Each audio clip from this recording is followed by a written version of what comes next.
वैसे तो पारिजात को अब लोग घरों में लगाने लगे हैं, अपने बगीचे में लगाने लगे हैं, लेकिन इसके बाद भी ये इसकी जो उत्पत्ति थी वो हिमालय के पर्वतों की घाटियों में हुआ करता था पेड़, और बड़े बड़े दूर दूर तक ये इसके वन हुआ करते थे। और इसका पुष्प सफ़ेद रंग का होता है, उस पुष्प की डंडी जो है ऑरेंज कलर की होती है। और सुबह के समय ये पुष्प रात को खिलता है, सुबह ये अपने पौधों से, डालियों से ये निकल कर ये पृथ्वी पर आ जाता है, गिर जाता है, कहने भी झड़ जाता है एक तरीके से। बड़ा सुंदर लगता है उस टाइम। पूरा वन ऐसा लगता है जैसे सफ़ेद फूलों की चादरों से भर गया है। और हर व्यक्ति को इसकी जो मनमोहक सुगंध है, भीनी भीनी सुगंध, वो बहुत आकर्षित करती है। भगवान भी उससे बड़े खुश होते हैं, और भगवान शंकर को तो बहुत ही पसंद है यह पुष्प। इसके बारे में कहा जाता है कि सर्दी जुकाम में बड़ा अच्छा काम करता है। इसका पत्तों का काढ़ा बना के पिलाएं, शहद मिला कर पिलाएं, बच्चों को पिलाएं, बड़ों को पिलाएं, तो बहुत फ़ायदा करता है। और स्किन डिसीज़ में भी काम करता है। इसका उपटन लोग लगाते हैं। इसके फूलों को सुखा लीजिए, पत्तों को सुखा लीजिए, फिर पाउडर बना लीजिए, उसके साथ 1-2 चम्मच बेसन मिलाकर उसको रात को कटोरी में भिगो दीजिए, तो उससे क्या है, सुबह तक ये सॉफ्ट हो जाएगा, ये फूल जाएगा। इसके जो तत्व हैं, औषधीय तत्व, वो निकल आते हैं, वो उसमें उसका उपटन लगाइए, और उससे त्वचा जो है कांतिमय हो जाती है, सुंदर हो जाती है। दूसरा जो एक बहुत बड़ा इम्पोर्टेंट रोल है इसका, एंटी इन्फ्लेमेटरी, यानी सूजन दूर करता है। बहुत आचार्यों से, संतों से, गुरुओं से आपने सुना होगा कि इसके पत्ते का काढ़ा पीजिए आप, इसके पत्तों का काढ़ा बनाइए और सुबह दोपहर शाम पीजिए, तो इससे आपके घुटने के दर्द बंद हो जाते हैं। बात तो बिल्कुल सही है। अगर आप इसके पत्ते का सेवन करते हैं तो आपको एंटी इन्फ्लेमेटरी गुण होने की वजह से जॉइंट पेन,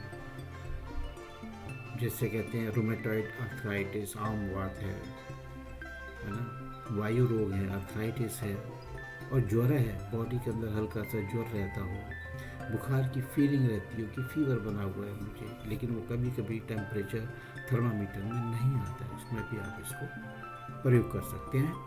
इसका सबसे अच्छा तरीका ये है कि जो मैं बताता हूँ, जो सिंपलेस्ट वे है वो ये है कि आप इसके पत्तों को सुखा लीजिए। पत्ते बड़ी जल्दी सूखते हैं इसके, इसमें कोई शक नहीं, क्योंकि इसके पत्ते हल्के से ड्राई टाइप के होते हैं, वाटर मॉलिक्यूल इनके पत्तों में कम होता है। तो आप इन्हें तोड़ देंगे और इसको चद्दर में बिछा कर अगर धूप में या छाँव में कहीं भी सुखा लीजिए, 2-3 दिन में बिल्कुल ड्राई हो जाते हैं, और हाथ से ही रगड़िए, रगड़ के चूरा बन जाते हैं। उसके बाद मिक्सी में डालिए और ये पाउडर बन जाता है। एक छोटे से एयर टाइट डिब्बे में इसको आप रख लें।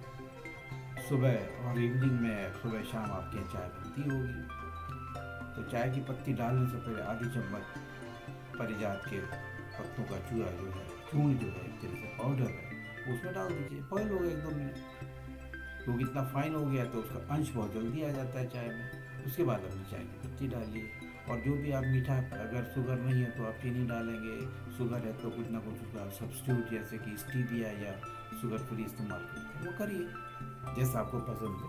और इसको आप छान के पी लीजिए, सुबह शाम पीजिए। आधी चम्मच मात्रा 2 लोगों के हिसाब से है, अगर सदस्य ज़्यादा हैं तो आप उसको बढ़ा भी सकते हैं, ठीक है। तो ये बहुत बढ़िया काम करता है। अगर बिल्कुल सिंपल भाषा में कहूँ तो ये it's a very good pain killer, लेकिन not a very strong pain killer, but it is a very mild pain killer है, जो आपको फ़ायदा करेगा लॉन्ग टर्म में, अगर आप इसको नियमित रूप से लेते रहें। अपने धार्मिक अनुष्ठानों में इसका रोल देखते हैं, पूजा पाठ में बहुत इस्तेमाल होता है ये, इसके पुष्प होते हैं, लेकिन 12 महीने तो पुष्प आते नहीं हैं। जब कभी गर्मियों में आते हैं तो आप इनके पुष्प का इस्तेमाल करिए, उनको भगवान को चढ़ाइए, पूजा अर्चना जो भी करते हैं करिए। भगवान शंकर जी को तो बहुत पसंद है, उनका श्रृंगार करिए। और मन को शांति देने वाला ये पुष्प है, जिसकी भीनी सुगंध आपको शांति देगी, मन एकाग्र होगा, भक्ति में लगेगा आपका। घर की शुद्धि के लिए मंदिर में 2 पत्तों, आपका घर के अंदर जो मंदिर होगा उसमें 2 पत्तों पे या 1 पत्ते पे 2-4 पुष्प हैं, रख दीजिए।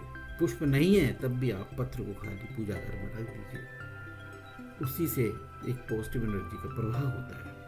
तो कोशिश करिए, अगर आपके घर में लॉन है, कोई बगीचा बनाने की जगह, तो एक छोटा सा पौधा पारिजात का जरूर लगाएं, ये बड़ा शुभ माना जाता है। तो आज तो चर्चा में इतना ही।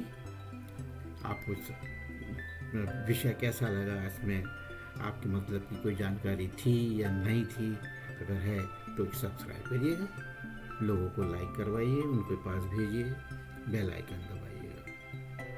अगली बार फिर मिलते हैं आपसे उत्कर्ष के एक नए अंक में। तब तक के लिए नमस्कार।